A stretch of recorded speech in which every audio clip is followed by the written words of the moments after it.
चलिए मेरे प्यारे बच्चों, मेरे दोस्तों, मेरे भाइयों, मेरे बहनों, मैं आपको एक बार फिर से मैथमेटिक्स में स्वागत करता हूं। मैं प्रदीप सर आपका।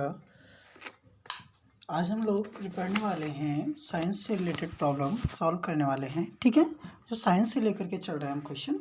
इस साइंस वाले क्वेश्चन में एक चीज़ ध्यान रखना है कि हम लोग टॉपिक वाइज पढ़ाई करेंगे। जैसा कि आपको पहले से लाइट लेके हम लोग चल रहे हैं, फिजिक्स में लाइट का पार्ट लेके चल रहे हैं। ठीक है, जो फिजिक्स का है वो फिजिक्स में आपको लाइट लेके चल रहे हैं, हम लोग प्रकाश लेके चल रहे हैं। ठीक है, इस प्रकाश से जितनी भी हैं अभी हम लोग बहुत देखिएगा। आपको क्वेश्चन हो सकता है बहुत सारा लगे कि अरे क्या पढ़ा रहे हैं सर ने। ठीक है, आपको प्रैक्टिकली रखना है, पॉजिटिव रखना है हमेशा कि आपको छोटे से लेकर के मैं शुरू कर रहा हूँ, क्योंकि वही देखिए एग्जाम में हॉल में आपको बहुत छोटे क्वेश्चन बड़े दोनों मिल सकते हैं। तो शुरुआत हम लोग एकदम सिंपल से करेंगे और लास्ट तक के हम लोग बहुत हाईएस्ट क्वेश्चन की ओर बढ़ जाएंगे। ठीक है, सॉल्व क्वेश्चन शुरू करने से पहले आपको एक चीज़ वीडियो आपको शुरू करने से पहले एक चीज़ आपको रिक्वेस्ट कर लेता हूँ, विनती कर लेता हूँ, विनम्र निवेदन कर लेता हूँ, क्योंकि आप मेरे लोग भाई हो, बच्चों, मेरे दोस्तों हो। अब यहाँ से एक चीज़ याद रखना कि वीडियो को फैलाना, शेयर करना, सब्सक्राइब करना चैनल को आपका दायित्व है, आपका काम है, अपना चैनल, अपना प्लेटफॉर्म है। यकीन मानिए अगर आप लोग ये आपसे सहयोग मिलता रहा, लाइक कमेंट करके ज़रूर आप लोग मेरा सहयोग बढ़ाते रहेंगे, तो मैं आपको बेहतर से बेहतर कंटेंट देने की कोशिश करूँगा। ठीक है, एक बात याद रखिएगा, बहुत अच्छे से अच्छे आपको कंटेंट मिलते चले जाएंगे। ठीक है, चलिएगा अब हम लोग शुरू कर रहे हैं कि प्रकाश जो है एक प्रकार की ऊर्जा है। इस बात को हमने पहले ही डिस्कस की थी। ठीक है ना, प्रकाश से प्रकार की क्या है, ऊर्जा है। ठीक है, अब यहाँ से देखो, लेकिन ऊर्जा है जो चूँकि छोटे छोटे कण, देखो दोनों चीज़ें होती हैं, कण का भी बना हुआ है और तरंग से बना हुआ है। दोनों को भी बात करेंगे कि प्रकाश क्या है, कण भी है, तरंग भी है। कण का सिद्धांत किसने दिया है, न्यूटन बाबा अर्थात न्यूटन ने दिया है। किसने दिया है, न्यूटन ने दिया है। लेकिन अगर वही बात करें कि कण का सिद्धांत अगर न्यूटन बाबा ने दिया है, तो तरंग का सिद्धांत किसने दिया है, तरंग का जो सिद्धांत दिया है उसको आपके भाई साहब कौन थे, बात करें तो हाइगेंस ने दिया है। किसने दिया है, हाइगेंस ने दिया है। ठीक है, अब यहाँ से एक बात रखिएगा, हाइगेंस ने ही आपका जो ये पूरा ऑप्टिक्स प्रकाश है, लाइट है, वो आपकी न्यूटन की बुक प्रकाशिका, जिसको हम लोग पढ़ते हैं क्या, ऑप्टिक्स, उससे लिया गया है। ठीक है, थोड़ा सा स्टार्ट कर रहे हैं हम लोग, इसलिए थोड़ा सा इसका कॉन्सेप्ट सीखने की कोशिश कर रहे हैं। ठीक है, अब हम सवाल की ओर बढ़ते हैं। देखो क्वेश्चन आपको 25 से 26 से मिलेंगे, लेकिन उसको सीखने के आपको बहुत ज़्यादा क्वेश्चन मिलेंगे, ये मेरी गारंटी रहेगी। ठीक है, चलते बढ़ते हैं क्वेश्चन की तरफ। तो इसमें ऑप्शन आपका कौन सा होगा कि ये किस प्रकार के होते हैं, जो छोटे छोटे कण मिले होते हैं वो कौन से होते हैं, फोटॉन होते हैं। और फोटॉन या क्वांटा जिसको हम लोग कहेंगे, और इसको किसने कहा है, किसने बताया है, तो साइंटिस्ट थे हमारे, कौन, आइंस्टीन ने। किसने कहा है, आइंस्टीन ने, याद रखिएगा, आइंस्टीन ने। ठीक है, बढ़ते हैं नेक्स्ट क्वेश्चन की ओर।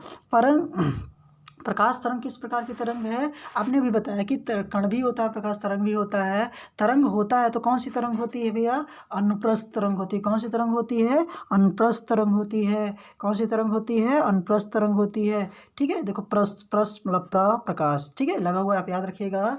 प्र है तो प्रकाश है, और इसमें किस में मिलता है, किस तरंग में, अनुप्रस्थ में मिलता है। किस में मिलता है, अनुप्रस्थ में। देखो थोड़ा थोड़ा आप लोग मेंटली अपने दिमाग से, अपने IQ लेवल से भी इसको बना चलोगे। अनुप्रस्थ प्रकाश, अनुप्रस्थ प्रकाश, उसके बाद ना आदत, मेरा नाम प्रदीप, अनुप्रस्थ प्रकाश। ठीक है, याद रहेगा आपको हमेशा के लिए। अगला बढ़ते हैं नेक्स्ट क्वेश्चन की ओर। कह रहा प्यारे बच्चों, प्रकाश जो तरंगिका का सिद्धांत है, हमने बताया ना तरंग सिद्धांत है, तरंग के लिए फॉलो करता है, इसको किसने दिया था, तो किसने दिया था अभी हमने बताया, किसने, हाइगेंस। किसने दिया था, हाइगेंस। किसने दिया था, हाइगेंस ने। ठीक है, किसने दिया था, हाइगेंस ने। हाइगेंस ने क्या कहा, तरंग प्रकाश क्या है, एक तरंग के रूप में भी होता है। अगला क्वेश्चन है, निम्नलिखित में कौन सी परिघटना यह निर्णय लेने में सहायक होती है कि प्रकाश एक अनुप्रस्थ तरंग है, तो कौन सी लेती है, ध्रुवीकरण। कौन लेती है, ध्रुवीकरण। एक मिनट रुकिएगा, कौन सी लेती है, ध्रुवीकरण। कौन लेती है भैया, ध्रुवीकरण लेती। देखिए आपके SSC 2015 में आपका एग्जाम में ये पूछा गया क्वेश्चन है। ठीक है, बढ़ते हैं अगला क्वेश्चन। कह रहा है कि प्रकाश जो है चुंबकीय स्वरूप की खोज किसने की है, चुंबकीय किसने किया है, मैक्सवेल किसने? मैक्सवेल एकदम चुंबक की तरह मारता है, इधर उधर मारता है ना, तो ग्लेन मैक्सवेल चुंबक है। चलिएगा, चुंबकीय जो प्रभाव किसका प्रकाश का है? तो ग्लेन मैक्सवेल ने दिया हुआ है। ठीक है, बढ़ते हैं अगले क्वेश्चन के प्यारे बच्चों। अगला क्वेश्चन हमारा क्या है भैया? अगला क्वेश्चन है, कह रहा है कि किसने सर्वप्रथम यह दिखाया कि प्रकाश में तरंगों का विवर्तन होता है। प्रकाश में तरंगों में विवर्तन होता है। ठीक है, तो किसने बताया था प्यारे बच्चों? किसने बताया था? ग्रिमोल्डी ने। किसने बताया था? ग्रिमोल्डी ने। किसने बताया था? ग्रिमोल्डी ने। चलिए, अभी आपका बेहद सिंपल क्वेश्चन, लेकिन आप चढ़े रहोगे तभी बता सकते हो। प्रकाश विकिरण की प्रवृत्ति क्या होती है? आपकी तरंग भी होती है, कण भी होती है। तरंग को किसने किया? हाइगेंस ने। कण को किसने किया? न्यूटन ने। याद रखिएगा। चलिएगा, कण मतलब तरंग और कण दोनों प्रकार की होती हैं। ठीक है, अब यहाँ से देखिएगा, ध्यान दीजिएगा कि आपका तरंग और कण के दोनों सिद्धांत होने के बाद अब देखिए बहुत इंपॉर्टेंट पॉइंट, प्रकाश का वेग सर्वप्रथम किसने ज्ञात किया था? देखो, मैं इससे आपको 2-3 क्वेश्चन बता दे रहा हूँ। सर्वप्रथम अगर बात करें कॉन्सेप्ट जो आपको प्रकाश का चाल के दिया था, तो एक 500 BC में एक फिलोसफर थे, एमेन डोसल्स। कौन? उनका नाम क्या था? मैं इंग्लिश लिख दे रहा हूँ, इम्पेडेडोसल्स। ठीक है, इम्पेडेडोसल्स थे। 1500 BC में प्रकाश की साल कॉन्सेप्ट बता, लेकिन डिस्कस नहीं कर पाया। ठीक है, उसके बाद एक बात करें तो कहने का मतलब, अगर बात करा जाए प्रकाश का वेग किसने दिया था, तो प्रकाश को वेग को, अब आप ध्यान रखिएगा, किसने दिया है? किसने दिया है? 1 मिनट रुकिएगा। हाँ, किसने किया है? ओले रोमर ने। किसने किया है? इनका पूरा नाम क्या है? ओले रोमर। देखो शॉर्ट में दे दिया गया, कहीं ओले कह सकता है, कहीं रोमर कह सकता है। और किस सन में किया था? 1976 में। किस में किया था? 1976 में किया था। कब किया था भैया? 1976 में। ठीक है, अब बढ़ते हैं। जब एक बात और बता दें कि जब इन्होंने निकाला तो उस समय इन्होंने लगभग जो प्रकाश की चाल निकाली थी वो कितना निकाली हुई थी? 2 पॉइंट समथिंग करके, 2.24 समथिंग करके निकाला हुआ था। कितना? 2.24, जो इस समय पानी का है, लगभग पानी का 2.24 × 10⁸ मीटर। लेकिन उसमें तकनीकी इतनी नहीं थी। अब लेकिन जो तकनीकी आने के साथ उन्होंने देखा गया कि जो प्रकाश है वो प्रकाश की चाल कितनी है? कितनी है प्यारे बच्चों? कितनी है? आप लोग को पता है, 3 × 10⁸ मीटर प्रति सेकेंड। ठीक है, तो किसने किया है प्रकाश सर्वप्रथम बार? ओले रोमन ने। ठीक है, अब बढ़ते हैं अगले क्वेश्चन के। प्रकाश का वेग सबसे अधिक किस में होता है? देखो, जो 3 × 10⁸ मीटर पर सेकेंड है, जो 3 × 10⁸ मीटर पर सेकेंड है, किस में होता है? वायु और निर्वात में। वायु या निर्वात में। ठीक है, तो आपको जो सबसे ज़्यादा अगर प्रकाश की चाल पूछता है किस में होता है, तो किस में होता है? निर्वात में होता है। ठीक है, बढ़ते हैं अगले क्वेश्चन की तरफ। कह रहा है कि माध्यम के तापमान में वृद्धि के साथ प्रकाश की गति थोड़ा बढ़ती है, लेकिन इतना नहीं बढ़ती, 3 × 10⁸ से ज़्यादा हो जाएगी। ठीक है ना, कहने का मतलब अगर इसे कोहरा है तो स्पीड थोड़ा सा कम होगी इसकी, थोड़ा सा, लेकिन इतना कभी कम नहीं हो जाएगी। 3 × 10⁻⁴ से ज़्यादा नहीं होगी, उससे थोड़ा बहुत कम रहेगा। ठीक है, चले, क्योंकि चलिएगा, बढ़िएगा, अगले तरफ बढ़ते हैं। अब यहाँ पे देखिएगा, हाँ, सूर्य का प्रकाश हमारे पास कितने आता है? देखो 3 चीज़ यहाँ से आता है। पहला पॉइंट, रसगुल्लों याद रखना पूरी तरीके से, 499 सेकेंड। दूसरा पॉइंट, ये 500 सेकेंड भी आपसे पूछ सकता है। तीसरा पॉइंट, 8 मिनट 19 सेकेंड भी कह सकता है, या इसी को 20 भी कह सकता है। तो याद रखना कि 8 मिनट 19 कहे, 20 कहे, अलग चीज़ हो गई। लेकिन याद रखिएगा प्यारे बच्चों कि जब इतना हो जाए तब रखिएगा कि इसमें देखो आपका ऑप्शन कौन सा सही होगा? 8 मिनट। कितना है? क्योंकि 8 ही मिनट एग्जैक्ट दिया गया है, तो आपका कौन सा सही हो जाएगा? 8 मिनट हो जाएगा। ठीक है, बढ़ते हैं। अच्छा, इससे एक क्वेश्चन आपको पूछ ले रहे हैं कि चंद्रमा से अगर प्रकाश पड़ती है, इसको कमेंट करके आप लोग सब जरूर बताएंगे कि चंद्रमा से अगर जो प्रकाश का जो वेग है परावर्तित होकर के हमारे पास कितने समय में आता है, कमेंट करके जरूर बताएंगे। सब लोग जान लीजिएगा, तब जानेंगे कि आप लोगों ने पूरा वीडियो देखा है, पढ़ा है, समझा है। ठीक है, चलिए अब बढ़ते हैं आगे क्वेश्चन की तरफ। कह रहा है कि सूर्य जो होता है, सूर्य ग्रहण कब होता है? जब चंद्रमा उसके बीच में होता है। अगले तरफ बढ़ते हैं। कह रहा है कि चंद्र ग्रहण कब होता है? पूर्णिमा के दिन होता है। सूर्य ग्रहण अमावस्या के दिन होता है। ठीक है, अगला देखते हैं भैया कि कह रहा है कि पानी से भरे किसी बर्तन में पड़ा एक सिक्का किस कारण थोड़ा उभरा हुआ दिखाई देता है? तो किस कारण दिखाई देता है भैया? प्रकाश के अपवर्तन के कारण। किसके कारण? प्रकाश के अपवर्तन के कारण जो होगा हमेशा सतह जो होगी, चाहे वो किसी भी समुद्र की हो, नहर की हो, तालाब की हो। जैसे आप कभी नदी में जाते हो ना नहाने या कहीं जाते हो तालाब में, तो क्या करते हो? आपको लगता है कि अभी देखो अरे कितना है, लेकिन जब कूदते हो तो क्या होता है? समाते उसी में चले जाते हो ना। तो किसके कारण होता है? प्रकाश का अपवर्तन का होता है। पानी में बैठा व्यक्ति को उसका पैर मुड़ा हुआ या छोटा दिखाई देता है, किसके कारण होता है? वो भी अपवर्तन के कारण होता है। ठीक है, चलेगा, बढ़ते हैं अगले क्वेश्चन की तरफ। अगला क्वेश्चन आपका क्या है कि जल के अंदर अगर कोई मनुष्य है, जल के अंदर कोई अगर व्यक्ति है, तो किसके कारण वो आपका प्रकाश का चाल आपको दिखाई देता है? ठीक है, अब यहाँ से देखो कि अब देखिएगा जल के अंदर मौजूद व्यक्ति किस कारण जल की सतह से ऊपर वस्तु अपनी वास्तविक स्थिति से अपेक्षाकृत अधिक ऊंचाई पर दिखती है? भैया वही प्रकाश के अपवर्तन के कारण।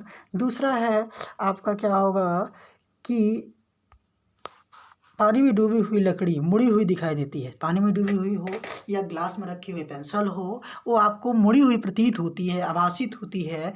आभासित मतलब वही आभास होना। तो किसके कारण होता है? प्रकाश के अपवर्तन के कारण होता है। ठीक है प्यारे बच्चों, बढ़ते हैं अगले क्वेश्चन की तरफ। अगला हमारा क्वेश्चन है, कह रहा इंद्रधनुष है। इंद्रधनुष मतलब रेनबो जो बनता है, जो बारिश होती है, बारिश होने के बाद होता है जल की बूंदें होती हैं, जल की बूंदों से उसमें प्रकाश का परावर्तन होता है। देखो अक्सर आपने देखा होगा कि शाम के टाइम ही बनता है, जब बारिश हो जाती है तो दोपहर में ही बनता है। तो बारिश होने के बाद थोड़ा सा हल्की क्या होती है? धूप निकलती है। जब धूप निकलती है तो एक कण क्या होते हैं? परावर्तित होते हैं। परावर्तन कुछ अपवर्तन, परावर्तन की दृष्टि के कारण ही आपका क्या होता है? धनुष रेनबो आपका बनता है। तो क्या होता है? परावर्तन और अपवर्तन। मृग मरीचिका जो आपको जानते हो कि जो गर्म क्षेत्रों में उष्णकटी गर्म स्थानों पर बनते हैं, वो तो वहाँ पर देखिएगा जैसे राजस्थान आपका है, वहाँ पर रेगिस्तान जिसको हम लोग कहते हैं रेगिस्तान में, तो वहाँ पर किसके कारण होता है? मृग मरीचिका बनती है किसके कारण? पूर्ण आंतरिक परावर्तन के कारण। पूर्ण आंतरिक परावर्तन के कहने का मतलब जैसे वो बना हुआ वैसे वो नीचे बन जाता है। कहने का मतलब अगर ऐसे पेड़ खड़ा है तो पेड़ ऐसे लगता है कि नीचे भी बना हुआ है। तो ये किसके कारण होता है? पूर्ण आंतरिक परावर्तन। कैसे पेड़ यहाँ पे खड़ा है तो ऐसा लगेगा नीचे भी पेड़ आपको बना हुआ है। ठीक है, किसके कारण होता है? पूर्ण आंतरिक परावर्तन के कारण होता है। ठीक है, बढ़ते हैं अगले क्वेश्चन की तरफ। अगला क्वेश्चन कह रहा है कि किस कारण प्रकाश आपका, ध्यान रखिएगा, किसके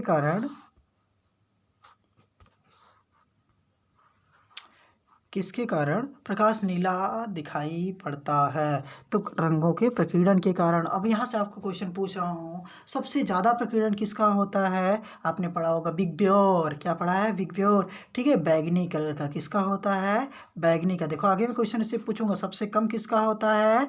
लाल का। सबसे तरंगदैर्घ्य किसकी ज़्यादा होती है? लाल की। सबसे कम किसकी होती है? बैगनी की। ठीक है, इसको याद रखना है। तो किसके कारण होता है? प्रकीर्णन के कारण होता है। उस प्रकीर्णन में आप देखिए, प्रकीर्णन हो गया जब प्रकाश किसी माध्यम से दूसरे माध्यम प्रवेश करती है तो उसकी आवृत्ति क्या होती है? समान होती है। उसकी आवृत्ति क्या होती है? समान होती है। क्या अर्थात आवृत्ति में कोई परिवर्तन नहीं होता है, बाकी सब में परिवर्तन हो जाता है। कहने का तात्पर्य इतना है। ठीक है, अब देखिएगा अगला क्वेश्चन देखते हैं, अब यहाँ से अगले क्वेश्चन की तरफ देखते हैं, चलते हैं। कह रहा है कि हाँ ये दमदार क्वेश्चन आवा। कह रहा है कि दो समतल दर्पणों के 90 अंश का कोण है। अच्छा एक बात बताओ, हमने वही बताया था कि अगर किन्हीं दो समतल दर्पण है, ये समतल दर्पण हमारे हैं।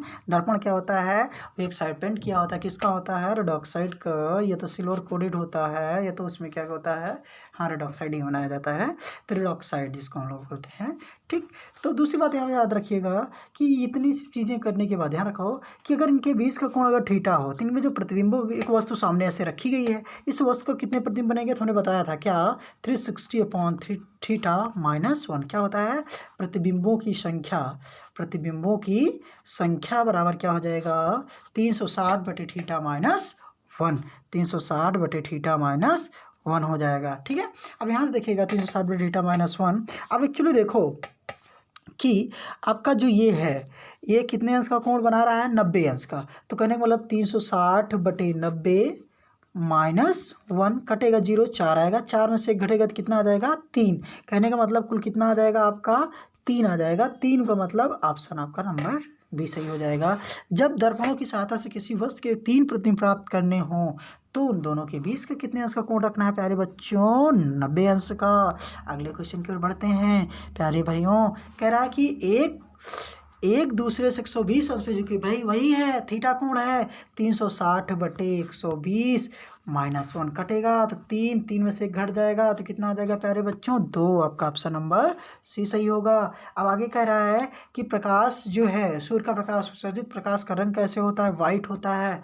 जो आपके अन्य कलर दिखते हैं प्रिज्म या किसी भी तरीके के परावर्तन रेनबो के कारण आपको बनता है। ठीक है, बढ़ते हैं क्वेश्चन भैया आगे की तरफ। आपका क्वेश्चन यहाँ पे मतलब कि 19 स्लाइड थी, 19 में आपको कंप्लीट होता है। आप यहाँ पर देखिएगा 22 क्वेश्चन आपने सॉल्व किया होगा। ठीक है, अब आपको मैं बता दूं प्यारे बच्चों कि आप लोग जितना होगा शेयर कर सकते हो। आप फिर से मैं बता दूं, इस चैनल को मैथमेटिक्स जोन को आप लोग कमेंट करके आप याद रखिएगा कि अगर आपको ये PDF भी दिया जा सकता है। PDF आपको तब मिलेगा प्यारे बच्चों जब आपको ये व्हाट्सएप के ज़रिए इसमें 9621354995 आप व्हाट्सअप करके इसके PDF भी आप फाइंड कर सकते हैं। ठीक है, या टेलीग्राम का लिंक मैं आपको बता दूंगा, वहाँ पे जा करके आप इसको कर सकते हैं। ठीक है, तब तक के लिए धन्यवाद। लाइक करते रहिए, शेयर करते रहिए, सब्सक्राइब करते रहिए, मौज करिए। ठीक है, धन्यवाद, टेक केयर।